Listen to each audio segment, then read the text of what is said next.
એ દશામાં જેમ પંડમાં રમતા હતા ને એમ 12 પ્રગટ થયા. 12 પ્રગટ થયા એટલું નહીં, પણ જયેશના માથે હાથ મૂકીને એટલું કીધું કે બેટા જયેશ, હું તારી ભક્તિથી પ્રસન્ન થઈ છું. તારી ભક્તિ જોઈને હું રાજી થઈ છું. માં, જો તમે પ્રસન્ન થયા હોય તો મને એ જણાવો કે આ તમારા દીવામાં 10 કલર કેમ દેખાય છે? અરે દીકરા, એનું જ રહસ્ય તો હું તને સમજાવવા આવી છું. બેટા, હું એકલી જ નથી, મારી બીજી 9 બહેનો છે અને મારો 10મો અવતાર દશામાનો છે. પણ માં, તમે તો મને એક જ દેખાવ છો. દીકરા, તું મારામાં શ્રદ્ધા અને વિશ્વાસ રાખ.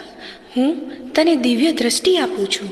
જો દીકરા, હવે તને મારા 10 સ્વરૂપ દેખાશે.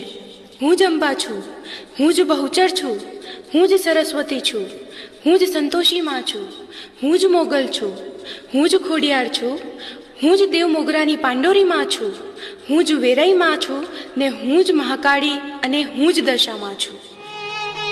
ત્યાં તો ગામ આખું ભેળું થયું.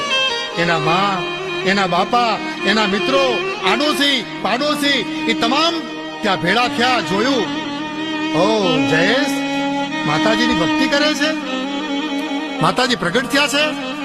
એના પંડની માલિપા